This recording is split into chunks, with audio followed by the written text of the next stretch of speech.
It's Wednesday. We're back with another episode of Bothered, my fun little podcast that brings up my blood pressure. This week's episode might make you mad too. It's something that I'm still mad about. It's something that happened pretty recently on a plane. I cannot even believe that it happened 2 times. If you've been on a plane and someone has tried to take your seat, you might relate. Hope you enjoy. Hello, it's me, Julie Kim. Welcome to Bothered, my little podcast about being bothered. Every week I share short stories. Living like this, I might lose it. They're mostly real situations that have happened to me. You wouldn't believe some of them, or maybe you would. Maybe you can relate. Living like this, I might lose it. This week's episode happened very recently on September the 21st. It was a Sunday, and it was while I have been on tour with Rick Mercer on the Stand Up for Canada tour.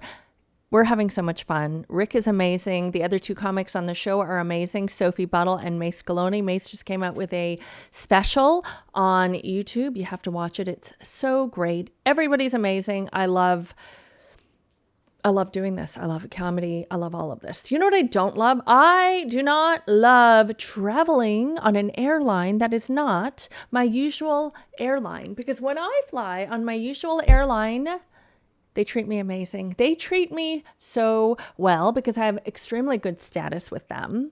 This other Canadian airline, I have such good service with them that like yesterday when I was flying back to Vancouver from Ottawa, at the end of the flight, I wasn't not even in first class. I didn't get an upgrade or anything. At the end, one of the flight attendants came up to me. She bent down beside me to say, "Miss Kim?" I said, "Yes." She said, "I just wanted to thank you so much for flying with us and for your loyalty. Was everything all right?" And I said, "Yes, it was. Thank you so much." And she smiled and she got up and left.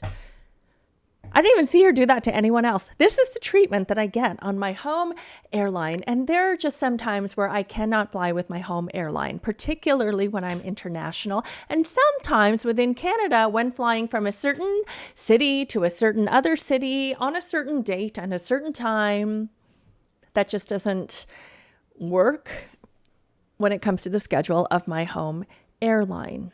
So this incident happened on a 2-segment itinerary from Kelowna, British Columbia, to Winnipeg, Manitoba.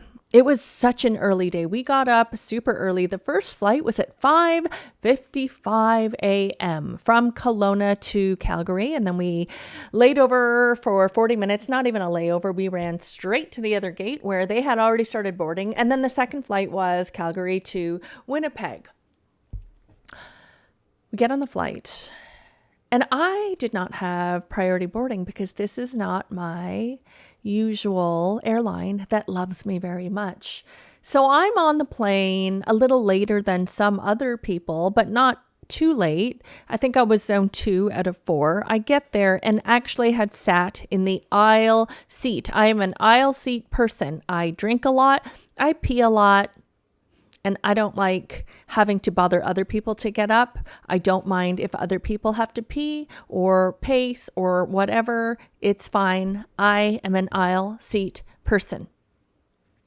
A man walks up and says, "Oh, excuse me, I'm in the window." I say, "No problem." I get up and I stand behind the seat to give him enough time to put his bag up and go into the window seat. The guy behind him is a much larger guy, and I wasn't sure whether to go back in to sit or to stay out. And I said, "Oh, are you in here, the middle seat?" And he said, "Yes, I am." And I just stood there patiently so that he could go in. And this big guy puts up his heavy backpack and he looks at me. He says, or would you like to sit there?" And I looked at him, dead face. Sorry. I laughed because I was thinking, but I did not laugh in the moment. And I also was not like angry, but I did look at him quite seriously and I said, "Do I want the middle seat?" I'm sorry. I don't know why. I said it like that.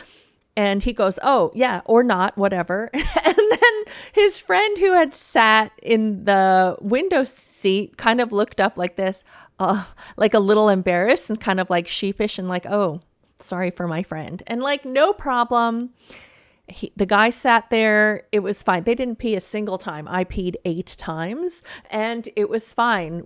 There was no bad blood, nothing like that. It was fine.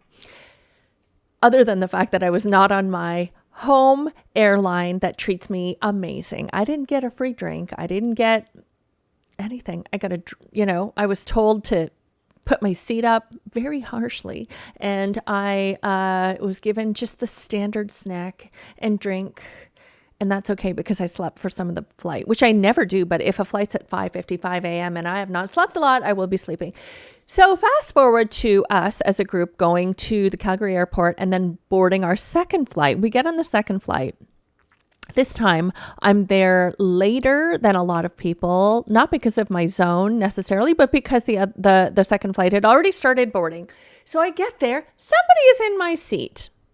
And I have learned as a woman over time not to get worked up when it doesn't matter, and also to leverage other mechanisms and people whose job it is to stress when needed. I looked at the people that were like in that row, and then I just said to the flight attendant of this airline very calmly, I said, "Oh, there seems to be confusion with seats." And I showed her my boarding pass, and then she went to these people and said, "Are you in the right seats?" And they both looked up and kind of didn't say anything. I think English was a second language for them. I thought they might be together because they kind of looked like a couple, and yes, they were of the same cultural background.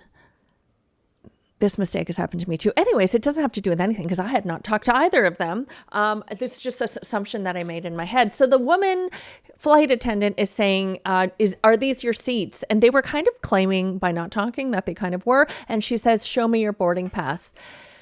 So the woman in the middle seat shows her boarding pass, and the flight attendant says, "Oh, your seat is 2 rows back." And then she looks at the man's boarding pass. The man was in my seat, and she said, "You're in the middle seat." So they both get up. The woman goes from the middle seat and she goes back, and the man starts to go back into the row where he belonged in the middle seat, and he's pulling his bag, which was under like the seat in front. And as he's picking up his bag, he looked at me, who was standing in the aisle, and he goes, "Or would you like to sit in here?" And I said, "No, I don't. This is my seat." And that's the only thing I said about the seat to him. I never even said, "Hey, fucker, this is my seat," or "Don't you know how to read?" or like, "Hey, let's sit in the seats that we were assigned and paid for and also selected, in my case, several weeks ago." I didn't even say anything. I didn't say anything rude. And this guy just proceeded to suggest to me that I might want the middle seat in economy. And the guy who was in the window seat had nothing to do with this, but he was quite a large guy. And the guy who was supposed to be in the middle seat was not a large guy, but he was a man. He was a man who was big enough too, who when we actually sat in our row, his fucking knee went into my area a little bit. Not because he was really big, because he was spreading his legs so that he could watch his show on his phone in between his legs. Oh my God, I didn't take a picture. I left it, but I did keep going like this to sort of divide off my space or accidentally bump my leg and be like, oh, you're in my area. No, I didn't really do that. I did stew a little bit. And look, I understand that freedom is letting these things go, but I am someone who needs to know. I want to know, was that your partner? Did you know that wasn't your seat? And why would you ask me if I wanted the middle seat? All I did, and I know this is, it was a 2-hour flight, and at the end of the flight, I just kind of had to know. I just said to him, "Oh, do you know that lady?" After being silent for 2 hours, I said, "The lady that was sitting here, are you with her?" He goes, "No." And then I left it. I just wanted to know that in case maybe they both colluded to take my seat so they could sit together and hope that nobody noticed. But no, what probably happened is that lady went to the wrong seat, and that man's like, cha-ching, the woman is sitting in my seat. I'm not going to say anything. I'm going to sit in the aisle seat because maybe that's their seat. So I came and I ruined it all just by wanting to sit in the seat that I wanted. Again, I am an aisle person. When I got off the flight, I said to the rest of the group, I said to Rick and Sophie and Mace, I said, I got to tell you something weird that happened. And I didn't say it in an angry way. I literally think it's so weird. Like, this hasn't happened to me in a long time. I think one time, a long time ago, I'm like talking 10 years ago, a man asked me if I wanted the middle seat for some reason. And I said no, because nobody fucking wants the middle seat. And as we were off the plane, I just thought it was weird that it happened to me 2 times. And I said to them, do you guys ever get asked, like when you're in an aisle seat, if you want the middle seat instead? And all 3 of them said, what? No. Like, Sophie was particularly appalled, which I love. Okay. The other thing is this is not about being petty. This is about like wondering.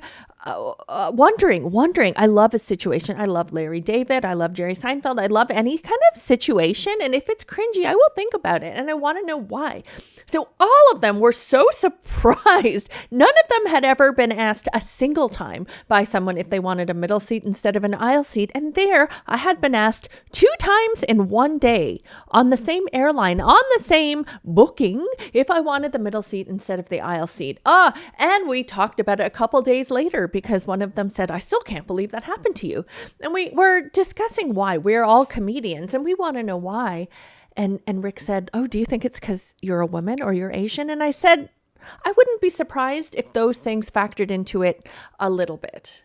But definitely, I think that what also factored into it is that both these people were men.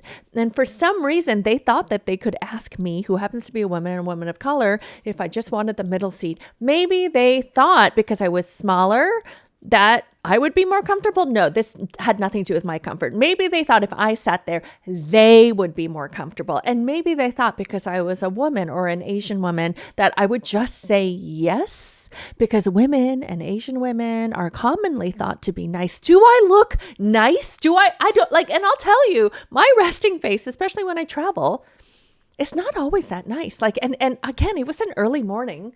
I didn't look mean, but I didn't look like someone who had the face of, oh, take advantage of me. Yet 2 fucking men asked if I wanted the middle seat. I don't know. I think it has something to do with it. And then Rick also said, like, maybe he just assumed, maybe the men just assumed that by asking, they might get what they want. And he said his very, very nice father in Newfoundland might be someone who would say yes just because someone asked. And it's like, why not? And some people don't give a shit. But you know what? I fly a lot and I very much know what my preferences are. And again, I think I've said it 18 times so far. I like the aisle seat. It's one of the reasons I book in advance and check in right away just to make sure I have the seat that I want for many reasons. But I don't need any reason at all to justify why I should sit in the seat that I wanted to sit in. This reminds me of one time, it was the very, very first time that I got upgraded to business class. And I thought, wow, this is amazing. I get there. I get to business class and someone is sitting in my seat. And it's like 1A. It's like the first row. It's in the aisle. An old, rich looking Caucasian man is sitting in the seat. His legs are crossed. In my memory, he's smoking a cigar, but he wasn't smoking a cigar. It's just that's how like leisurely he looked. And he was talking to his friend or colleague on his left. And I stood in front of him. I didn't even say, hey, get the hell out of here. Because I did not have the agency or the mouth back then, I guess. Or maybe I gave people the benefit of the doubt too much. And I just stood there. And you know what this fucker said? He goes, oh, yeah, I'm just going to talk with my friend. Why don't you take my seat? I'm over in 4C. And you know what I did? I went back there and I sat in that seat. In my head, maybe I thought, oh, I was just upgraded. Maybe I'm not worthy. I don't know if that guy wasn't upgraded. He looked very rich, by the way. He probably paid for his seat. But still, that was my seat. That was the seat that I was assigned. He didn't even ask, would you like to go back there? Or I'm sorry to trouble you. Would you mind? They didn't choose to both sit back in the fucking 4th row that had less leg room or whatever. They just told me. He just told me to go back there. And so I was sitting back there, not even entirely unhappy. I was still very excited to be in my very first business class seat. But what happened is when the meals were served, the flight attendant came up and said, what would you like? Or no, I don't even think she said, what would you like? I said, oh, I've looked at the menu. I will have the beef. And she said, I'm sorry, we're out of beef.